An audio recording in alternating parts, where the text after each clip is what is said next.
Welcome everybody, I'm Jeremy John, and I want to take you into the fascinating world of tour guiding. Every day in London, you'll find eccentric personalities guiding people in the footsteps of history. Some show historic architecture to overseas visitors, while others bring history to life for school groups.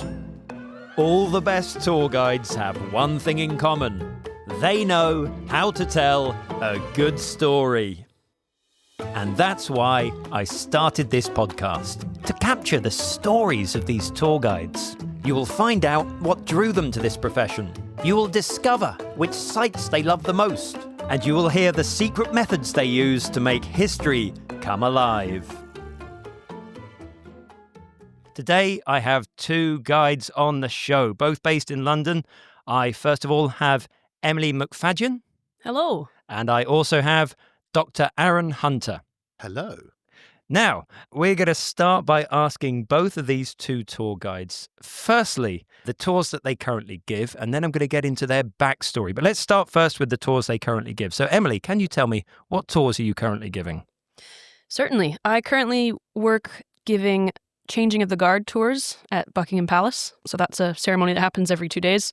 I do that usually about once a week. I also do tours with school groups around the Spitalfields area. And then I also do, kind of more rarely, a bit of an oddball one, but I do a tour of the history of London's public toilets, which is really fun and actually surprisingly quite serious. And then finally, I'm actually learning a new tour. I haven't started officially giving it yet, but I'm preparing to join on with this other company giving tours of East London, specifically the East London of working class women. All of that sounds absolutely fascinating, Emily. Thank you. Aaron, what about you, sir? Well, I give tours of the sciences. So my sort of second home is the Natural History Museum, London, where I basically like to show people dinosaurs. And so I show families and school groups around the museum. But I like to take it out of the museum. So I like to go next door to the Science Museum and take us through the history of sciences, all these strange gadgets and computers and, the origin of steam engines and things like that. But when I'm out on the streets, one thing I really love to do is I like to take people down to the Crystal Palace Park to show people the world's oldest dinosaur park and to see these dinosaur models that go back to the Victorian age. But one thing I'm developing and doing a bit more about is I'm actually taking people around the streets, but not looking at the buildings, but look at the building stones they're made of. And that is a story that's several million years in the making. Wow. Well, can I say to both of you, thank you for coming on. I'm very excited about getting into the nitty-gritty of both of what you're doing. But first, we have to understand how you got there. How have you got to this point that you're giving these tours? So, Emily, can you please tell me, how did you get into tour guiding? I came to tour guiding through other pretty niche, kind of remote, location-based tourism. And I was working jobs that were often seasonal jobs, and those jobs would be in faraway places. And what I was actually doing was less tour guiding and more waitressing. But because they were linked to this other industry of having people come to a place, for a reason, I think that was kind of my gateway into tourism, if that makes sense. And then I just slowly kind of got more and more interested in the communication aspect of hosting people in a new and novel place. I'll give you an example because I'm being kind of vague now. One of my first seasonal jobs was at a fishing lodge. So fishing lodge, I wasn't a tour guide. I was a waitress. Just to clarify, which country are we talking about here? Oh, I'm so sorry. You're right. I need to address the elephant in the room. I'm from Canada. So my career in tour guiding begins there, as did I. And obviously, I'll get to how I live here now, but I started out in Canada and I was a waitress for many years until I was at a point in my life where I just needed a really big change. And I've since become pretty addicted, I would say, to really big changes. But my first really big change was probably this work at a seasonal fishing resort, which they have in Canada because off the West Coast are some of the best internationally regarded fishing waters in the world. So excellent salmon fishing. So they have these resorts where they host people who have enough money to come and stay there and fish these waters. And they have guides, but those are fishing guides. But also they just need a place to stay. So they need housekeepers, they need waiters and waitresses, they need all sorts of things. So I was working there, and just the beauty of the place was really magical. I really fell in love with it. And while I was there, I really fell in love, I guess, with ecology a little bit as well, and with the fish itself. I became pretty obsessed with Pacific salmon, which I know this isn't the podcast for, but I could go on and on about Pacific salmon. I'll try not to. But through that job, I think my eyes opened into, there's all of these other ways to play host to somebody. It's so beyond waiting tables. You can play host to somebody on so many different levels and in so many different ways. And when they're in a place that's really exciting and novel for them, you can be part of that experience. So that job, I think, probably led into working for kind of a company that was hosting these nature talks on board BC Ferries, which is a great big commuter vessel that people take from Vancouver to Vancouver Island on the coast. You just would take this boat generally to get somewhere. It's not really a pleasure cruise, but it is a nice part of the world. And during the summer, they would have these optional sort of nature talks on the sun deck. So I got a job doing that as well. And my topic was Pacific salmon and also kelp forests. But that was probably my first job where the main aspect of the job was public speaking. So that's like another step in the direction of tour guiding. And also I got to use a lot of props, which I sort of miss doing. That's one thing I don't get to do anymore with tour guiding, is using props. What type of props are we talking here? Like stuffed animals, fake kelp, posters. But yeah, just things like that. Just a lot of like sea flora and fauna, recreations. And also kids. That was the first job where I was really doing something that you would call interpretive, or at least they would in Canada, interpretive work, but like 2 and 4 kids, which was really, really fun as well. And hearing their questions and seeing them engage with new information is really great. And then from there, this is the last one I'll mention in Canada, and then I swear I'll get to London. Yeah. So then I worked on a train, which is called the Rocky Mountaineer, and it goes from the coast into the Rocky Mountains. And that is straight up tour guiding, I would say, but just also waiting tables at the same time. So we'd be on the top deck with the glass ceiling, and you go through towns and you say, we're passing through this town. Here's a bit of history about this town. We would talk about all manner of things. We talk about salmon at one point, but we also talk about geology at one point, which I muddled through, but I'm sure you'll put me to shame, and just things like that. So I think that was the first job where I really felt like I could move away from these seasonal jobs and I could just be a guide. I love this so much. Eventually, I moved to London. How many years ago was that, Emily? That was, actually, it'll be 5 years on January 13th. It'll be my 5-year London anniversary. I came on an ancestry visa, so I came here, and initially, my very first job, when I landed in London, I turned to tour guiding, but I went about it in a very London way, I think, or at least entry-level London way, which was to work for one of the many open-top buses, which is, I think, a big topic. I'm sure it comes up with a lot of your guests, but I worked on that bus for only 1 season. That was wonderful, but it was also enough. And then found a job for the winter, and then a pandemic happened. So tour guiding kind of ceased to exist for a little while, and so did waiting tables, actually. So that was kind of a tough time. And then by the time we were coming out of that period, I had sort of settled in something else. It took me a while to come back to tour guiding, but when I did, it just reminded me that I couldn't believe I'd ever left it. It was so much more rewarding than anything I've done to date. That is wonderful. Thank you very much, Emily.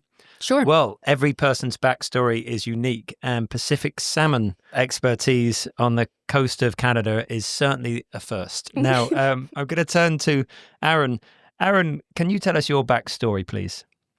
Well, as you've guessed from the fact that I'm sometimes known as Doctor, and being the fact that I have the name Hunter, I am, I suppose, a fossil hunter, because I have the story coming from the academic world, inside the universities. And in fact, it was actually in a university that I started to get involved with guiding, because it was actually in Japan. So many academics like to travel around the world, and I ended up living in Japan. And one of the things about this particular fellowship I had at university there, University of Tokyo, was that my friends would arrive in Japan. Now, by this time, I'd learned Japanese, so it meant that now suddenly everyone wanted to come and have a tour around Japan. And I could take my family, I could take my friends around the country. But then I realized then suddenly I became a kind of family guide, taking them to the Golden Temple or the Silver Temple in Kyoto or Hiroshima.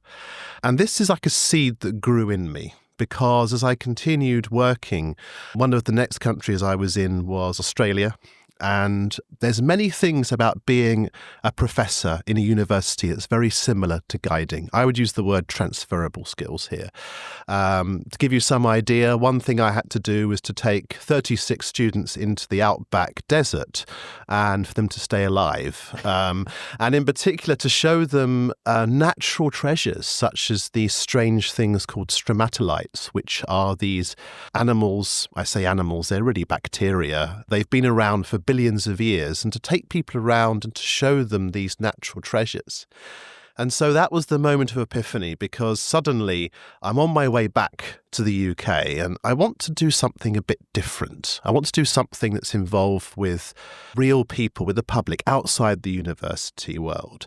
And as it happened, there is a bit of family history in here, because my father is a retired London taxi driver. He did start doing guiding qualifications, the Blue Badge, but he never finished it. And this was my chance to say, why don't I finish it? But then become this thing that never existed before, perhaps, which was a scientist or paleontologist guide. And in fact, that's the thing about paleontologists, because that really is what I can call myself, is that we have many different jobs. We are curators, we are lecturers, but we're not guides. And this was a good idea.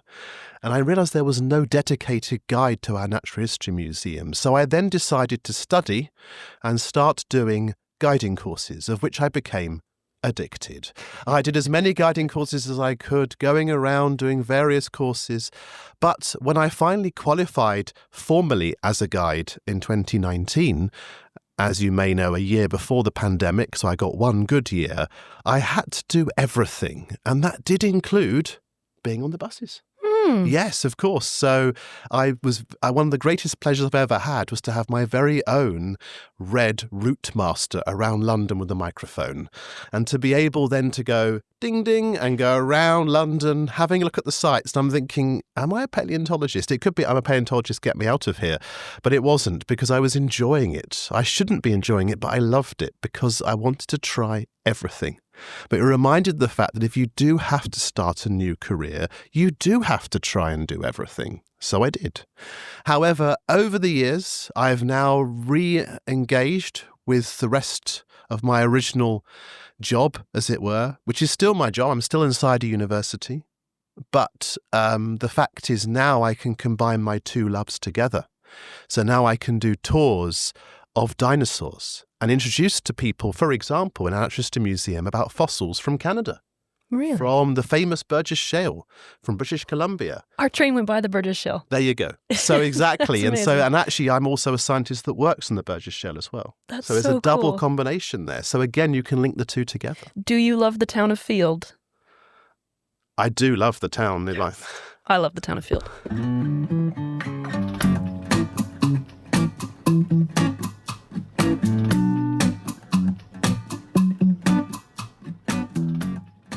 Can you both tell me, what do you think it is that makes a good tour great? How do you get a tour that's memorable and meaningful and one of those magical experiences for people to have?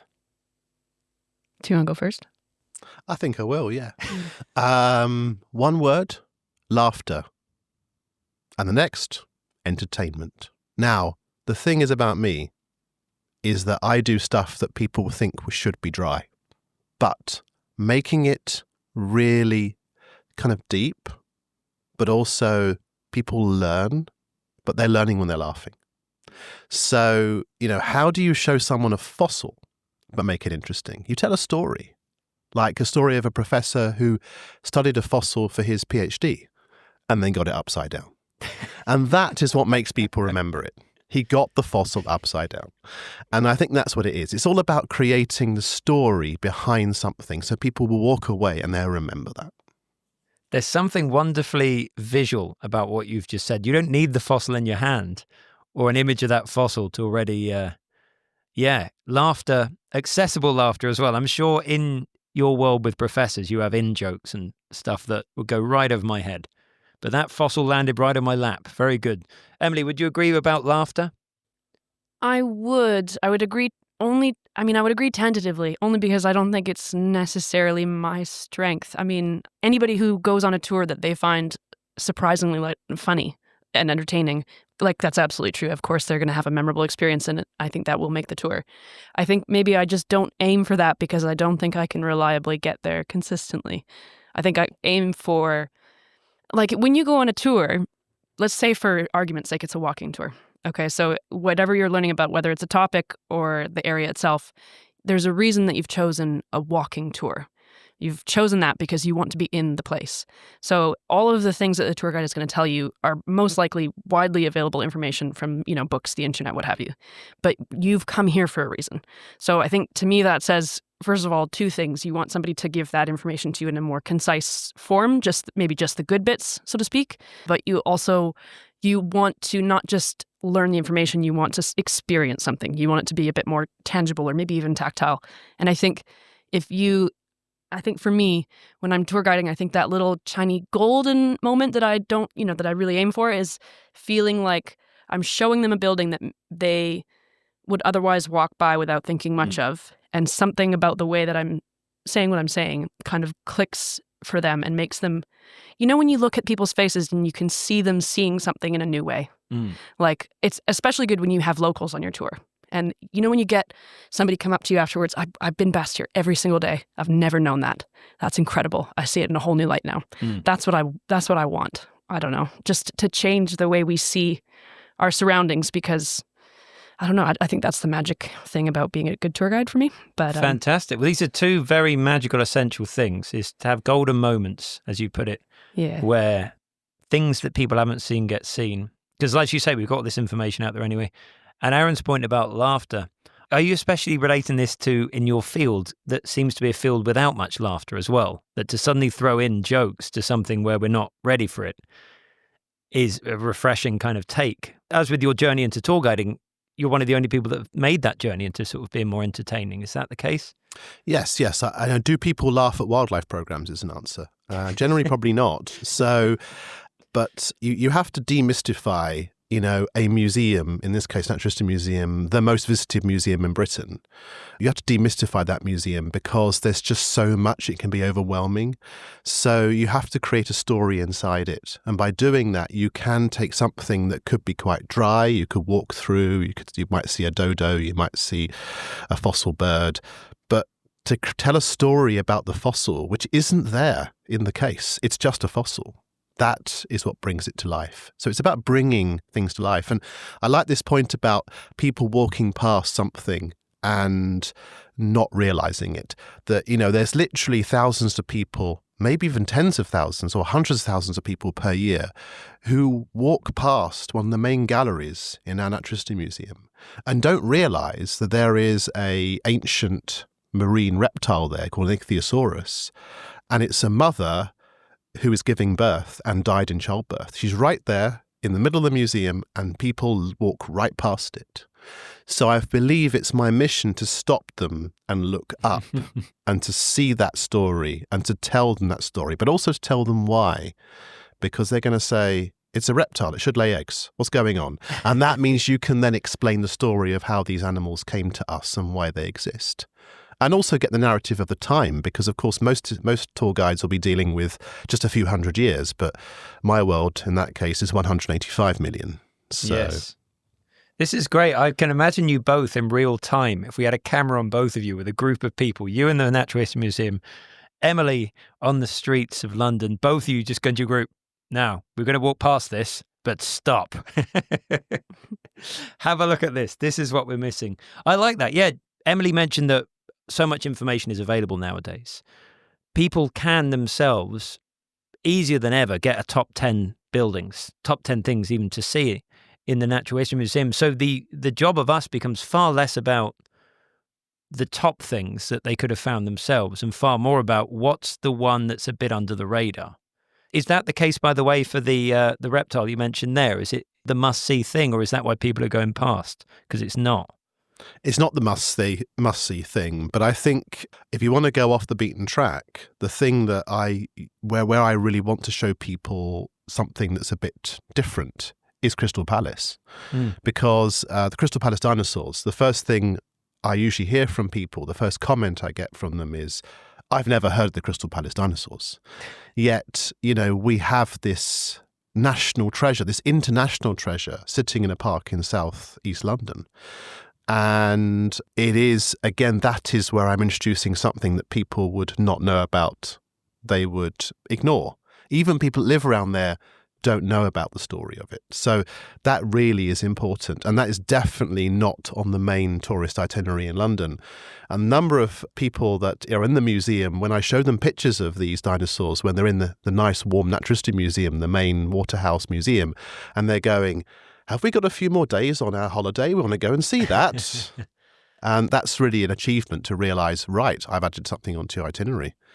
Yes. Well, one of the reasons I invite you both on is you are two people I know as guides in the guiding world. And, as tour guides, we know hundreds of guides, but you are really going off the beaten path because you've mentioned there the Crystal Palace dinosaurs, which I must confess, I know very little about myself.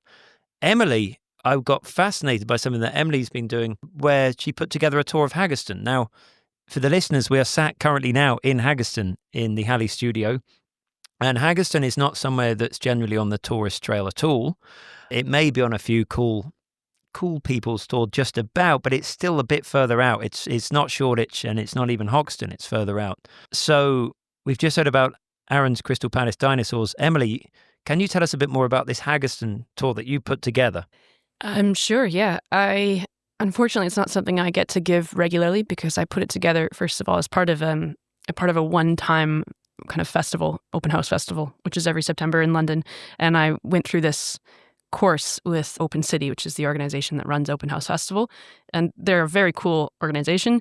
And I think they just have a very specific focus. And I think they have a really interesting approach to tour guiding because Open City is all about architecture and urban planning. But I think a big part of their mission statement is to make people who hear those terms and kind of roll their eyes or shut their ears off convinced that actually every person should be interested in architecture and urban planning because architecture and urban planning is for everybody. It is for their lives and it will affect their lives and they will live in it. So they really have this way of just trying every way possible to get people interested in their built environment. So they throw around terms like built environment quite a lot. But I really, really, really enjoyed writing that tour for that course and for that festival, partly because of those things, but also partly because that's where I live. And I don't know if I would say it's specific to Haggerston. I think it goes through, we start in Arnold Circus, which is like technically Shoreditch, I would say, or at least right at the edge of it. And we go past Shoreditch Church and then we head up through Hoxton as well. We go all the way along and we finish kind of where I currently live, which is in de Beauvoir town.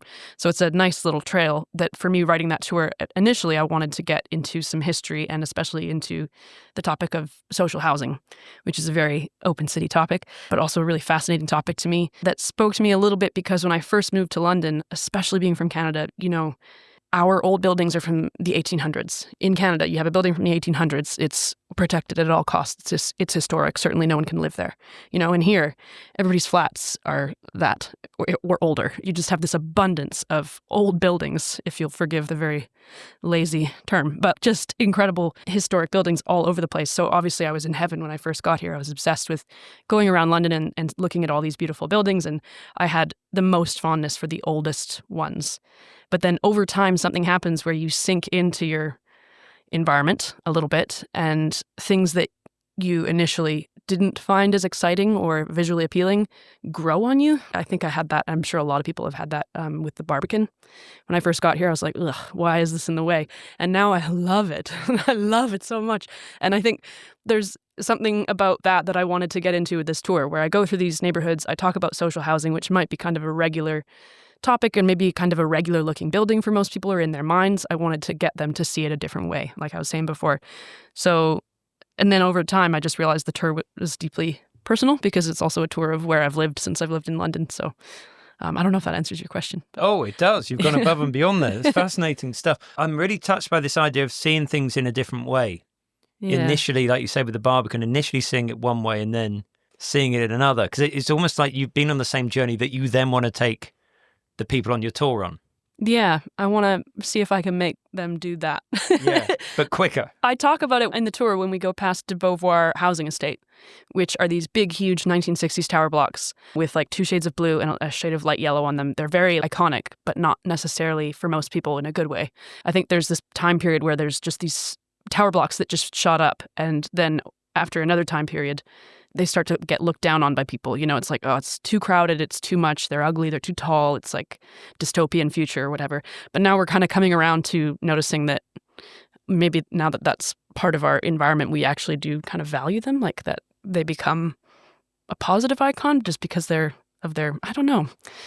I just, in the tour, basically, when we go past those buildings, I give them just a brief history of the buildings, but then I say, you'll hear a million different ways from people about how they decide when you're a Londoner and when you're not. And obviously, from the way I sound, it's going to be very particular. If I feel like I'm a Londoner, it's going to be for a very particular reason.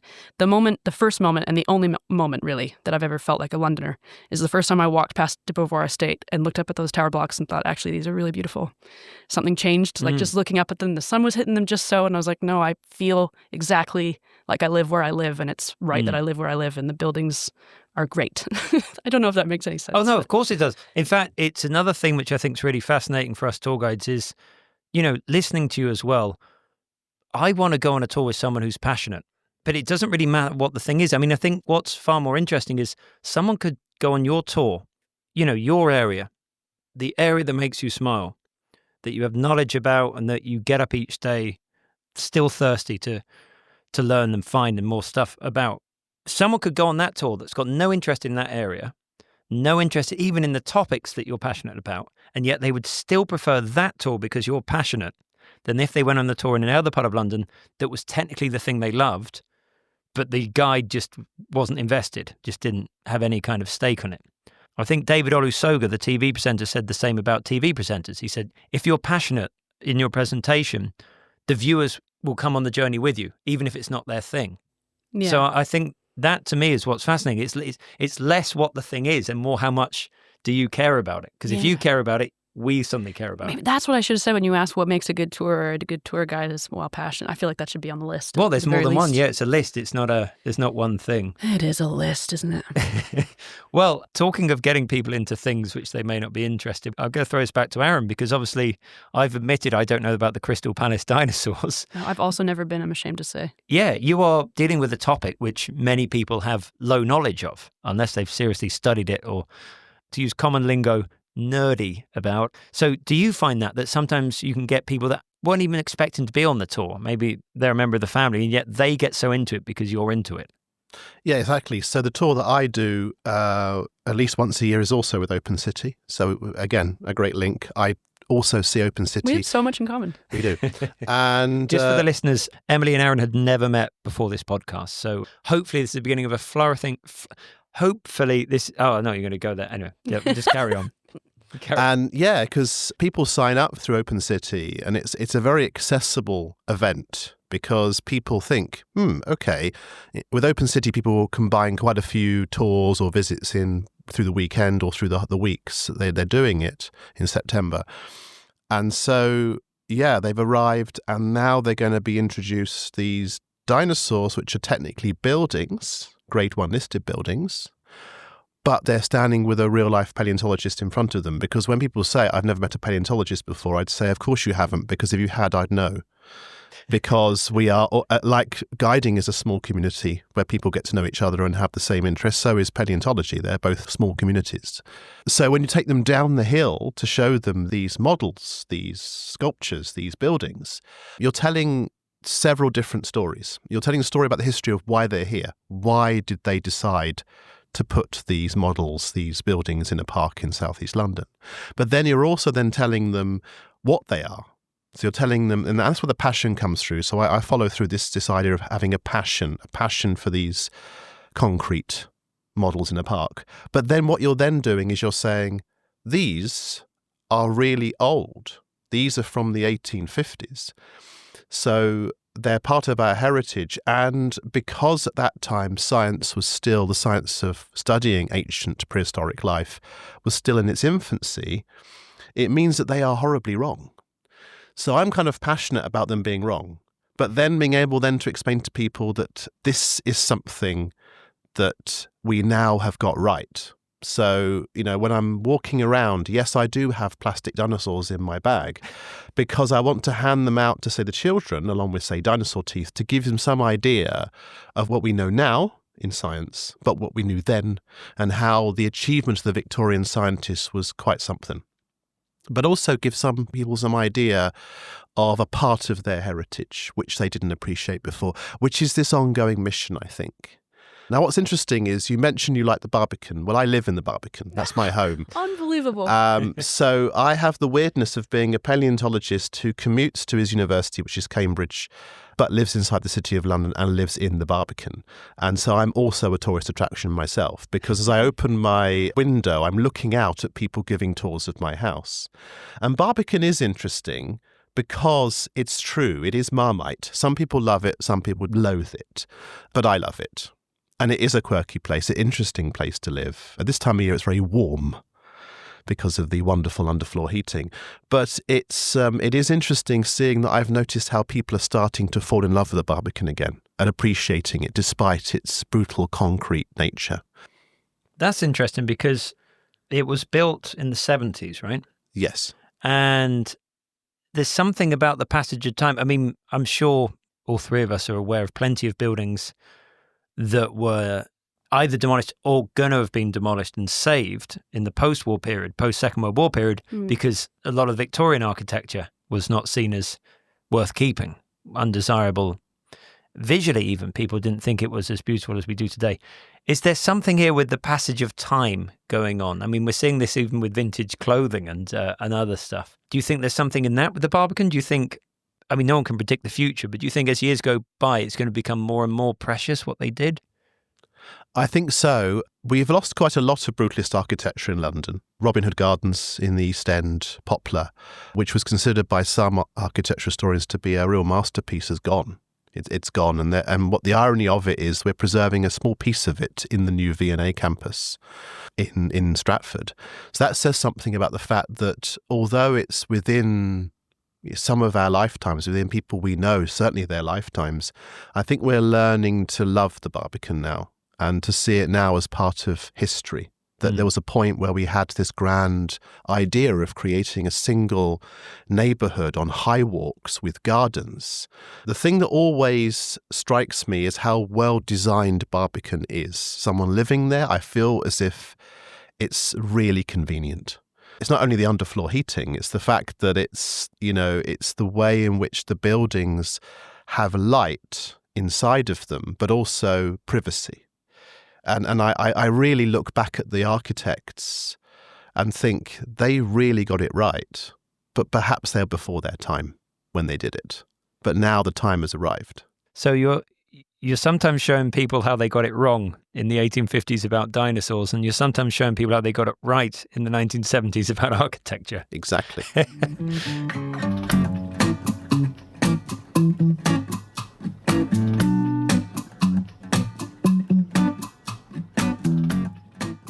Both of you, when you got into tour guiding, worked on the buses that go around London, where you as the tour guide have to bring London to life as it moves around.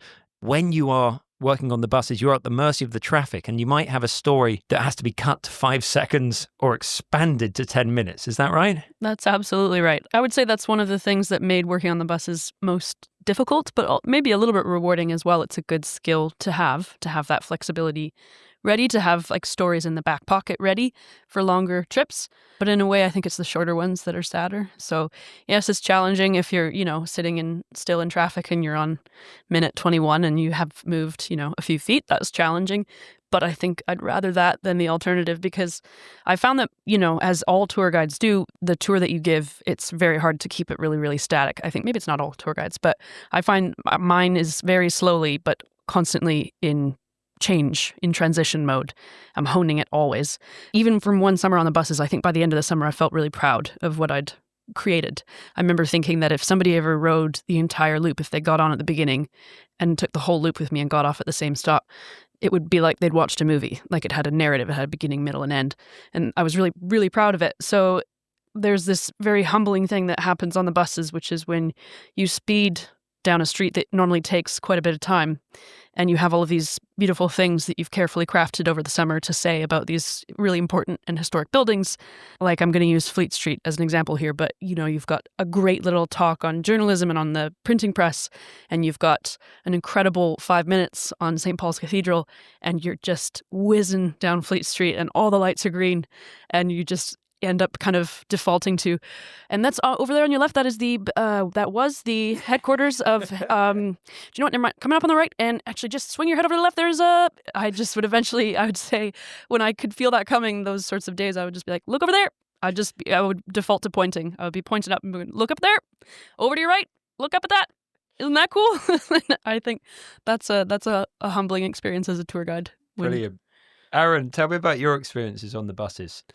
Well, yes. Well, I'm quite lucky. I'm quite privileged because I trained as a Blue Badge guide where you do so many sessions on the coach. So I already had some experience about what I call the coach deserts, where you're travelling through a road. It might be Clerkenwell, it might be South London, and you don't know what you're going to say. And you have to learn by walking the route to know exactly these sort of little nuggets that you're going to survive. All the ones you'll pull out of your pocket about, London taxi drivers or bus drivers or phone boxes, things like that, which will get you through that desert. However, I gained a reputation during the training on the course, and presently, as when I worked for that summer on the buses, where I had my very own London route master, which I very much enjoyed having.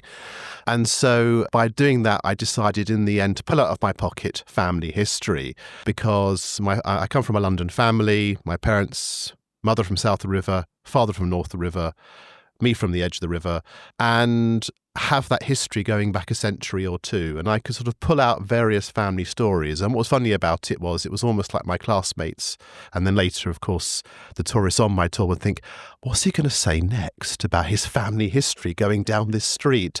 And there we are coming down Grosvenor Road, and there you go. On your right is Battersea Power Station, famous the Pink Floyd album. And on your left is my grandparents' house, overlooking it. And people going, is he telling the truth? So it was great. And I think it's because it leads into the fact that my grandfather, who was often referred to by his acting friends as the wit of the West End, was a man who ran several London theatres. He was like a theatre director. He was involved in the origin of Oliver and many other famous plays. And so I can bring him in as my kind of granddad ghost into my story to get me out of trouble when I'm going down those West End deserts of the coach or bus.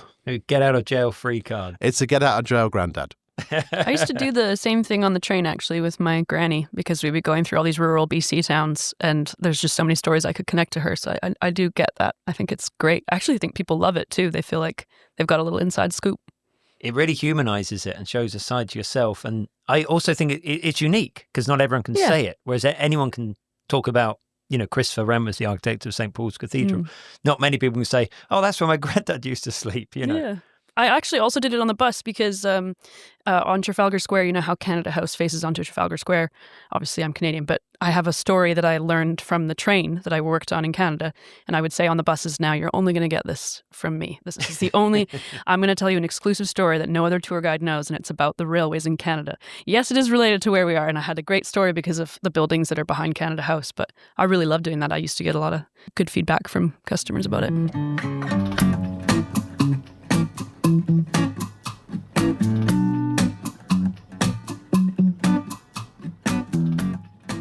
Being tour guides in London, obviously not everything can go to plan. And Emily's mentioned what you have to do on the buses if suddenly there's a whole load of traffic. Do we have any other stories of things not quite going as you'd hoped on the streets of London?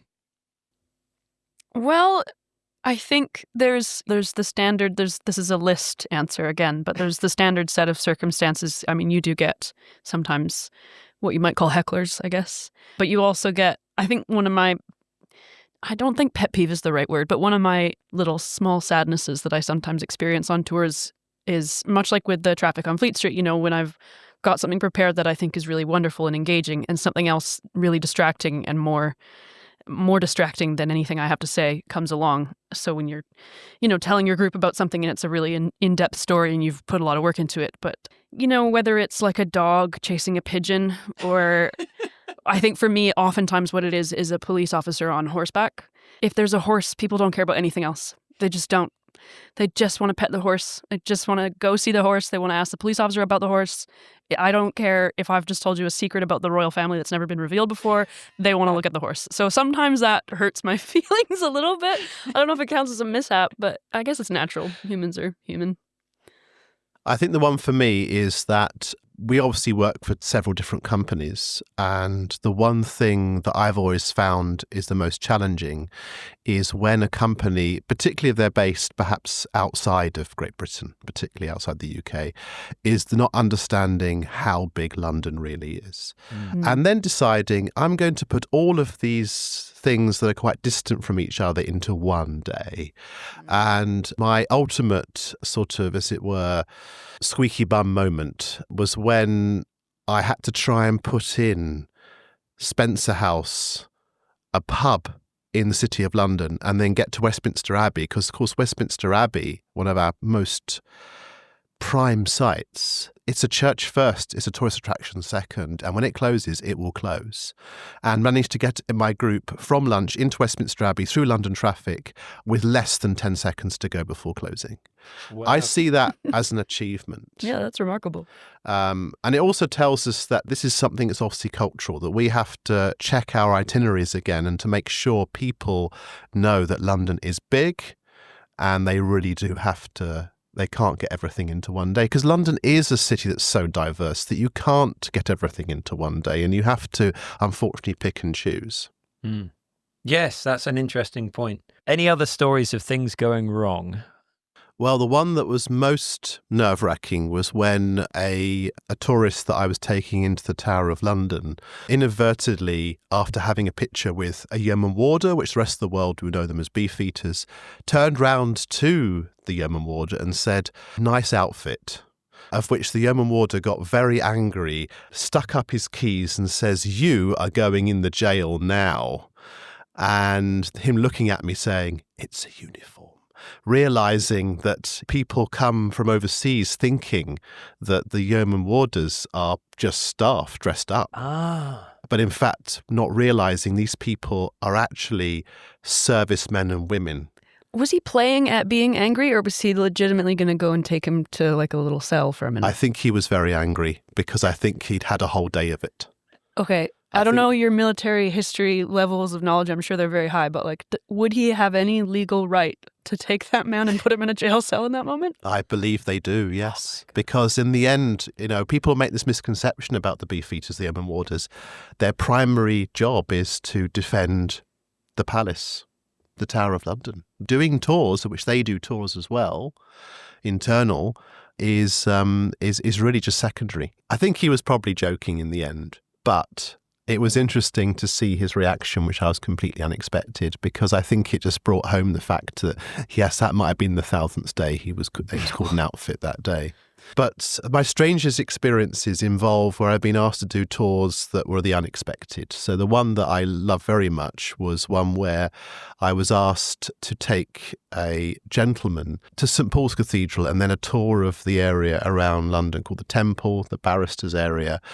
And then he put on his full wig and his gown, and I had to take his graduation pictures. And that was a great pleasure because, of course, he was from Canada. He had done from Toronto. He had done the course, the barrister's course, the bar course remotely. And so this was his chance for him to experience where he would have studied, but because of a lockdown didn't. And that felt really, really special. I think that's a really cool thing for him to have done, to sort of fix the fact that he didn't get to study. It felt really nice. It was a pleasure, because it feels as if then that you are actually playing a part in people's lives and you're giving them something special. And that does happen quite often, because you forget that you might have people who are quite wealthy, but you also have people who are on the once in a lifetime. And sometimes it's your job to give people the once in a lifetime. Yeah. And you forget the morning you wake up and you're going to give them a tour that you're giving them something they're going to remember for the rest of their lives. For you, it's every day. For them, it's special. And I think that's really important. Yeah. They really drilled that into us on the train, actually, because it's a hard job. Also, it's like you're often working, minimum 14-hour days. That's the minimum. But often much longer, and you're on your feet, and it's a lot. So they said, you will be tired. But the person who is getting your lackluster story when you're tired has saved for 5 years for this trip. and they're towards a phase in their life where they're not going to be able to ever do it again. So just no pressure, but these are memorable life moments for people. And then also, the pictures thing, I think photographer is kind of like a secondary job for most tour guides. At the end, what do? You take pictures of them for them. I wish I could count how many photos I have taken in my life of tourists in front of buildings. I would like if I had like a weird little photo album that was just all of the photos I've taken of different people in front of historic landmarks and things. That'd be a cool photo album. It would. And then I get the once-a-lifetime moment when I received, it was 2 years ago, when I received an email from the British Museum. So I have the privilege sometimes of being in the museums alone. There are people out there who can buy out a museum. I mean, it happens, particularly for corporate events, and it's a great way for our national museums to be able to create extra funding for themselves. And it was an email arrived from the British Museum that says, "We need you quickly for the Egyptian sculpture gallery. I like it because it's rocks." So I can go and show them bits of granite that were carved into lovely Egyptian antiquities, where they said, "Be there 6 o'clock, and Kenneth Branagh, the actor, is in the group." And so is that where you then get the butterflies? You get the butterflies because you're thinking, I've got to not screw up in front of Kenneth Branagh. But then what they didn't tell me was that, in fact, it wasn't that. It was actually it wasn't just him. It was actually the premiere for the film Death on the Nile. And so when they say, "Oh, the first couple has arrived," I go, "Okay, would you like to give them a small tour of the gallery?" I go, "Okay." And I find out it's Jennifer Saunders and Ade Edmondson. And you're going, "Oh, hello." But then instantly realising, in fact, who they are doesn't matter. The experience matters. And realising we had quite a lot in common. There were like really lovely people and I could take them around. And the best moment was when Jennifer Saunders then said, "Oh, I think Dawn French might like this." And then Dawn French turns up and you think this is going to get worse. But in fact, it got better because it was nice to take them around. And at the end, I had to give them a sort of monologue about the Rosetta Stone at their table as they were about to have their dinner. And then I did that and it was exit stage right, and off I went and realising, did that just happen? That's pretty amazing. Also, that's a bit so. Was it before they'd eaten anything? Because that's a tough. I mean, you mentioned it's hard when there's a horseback going past, but oh yeah, did they know they were getting a tour, or is it kind of forced on them? Like, this is the itinerary. Now you go on your tour. I'm not sure they knew they were getting a tour. Oh, you must have been really. I just good want to then. know how But they empty did. their stomachs were, and were they like, well, when he finishes talking, food's going to arrive. Or were you between courses? What was the? They had champagne. Oh, fine then. They had they were sipping champagne, learning about Ramesses II and the Sounds like Rosetta a dream. Stone. So I think that's the best way. That's got to be the best way to discover the antiquities of the British Museum. Yes, Yeah, if only we could probably. all. Yeah. We could all do it that way. What a lovely note to end on. Champagne and Ramesses. I couldn't have predicted where this podcast would have gone. I certainly would have thought Champagne and Ramesses would have been the ending, but that's been the joy of sitting down with you both. Now, just before we finish, my final question to both of you. Both of you have talked about your sort of journey into tour guiding. For the listeners that are thinking about becoming tour guides or are just starting out, are there any sort of helpful hints that you wish you'd have known when you both started that journey in? Things that you didn't know then that you know now? Just a couple of vignettes, if you could, to finish. My advice would be that I thought I had to do a course to be a guide. Courses are very useful. They're great. You don't have a course. You don't have to do a course. And so I would have, if I was talking back to myself, I would have just done it. I would have set myself up and done it before I did any course. I'm glad I did the courses, but I think that's one of the advice I would give. And also my advice to everyone would be, when you do start as a guide, try and do everything, just like any startup job. Do everything you can, get all the experience you can, stay relaxed, and then afterwards you can start to specialise and bring it back to what you really want. Brilliant advice. Thank you. Emily, is there anything you wish to add to that? I think he's very well covered it, so I'm gonna take another angle, kind of like I did in the beginning, actually. But that's beautiful advice. I would just say, if I could add anything to that, it would be just blind confidence. If you don't have it, fake it.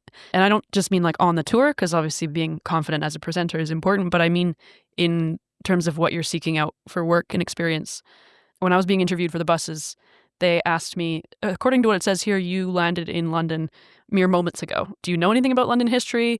Is it something that you've specialized in the past? Do you have a degree? I said, I have no post-secondary education. I know nothing about London. And they said, and do you see that being a problem? And I said, no. And the way that I said it is I'm convinced what got me that job. Not because I proved to them that I did know the things that I needed to know, or that I proved to them that I had guiding experience, because I just sat, looked them squarely in the eye and said, I'm not worried. So I do think blind confidence goes a long way.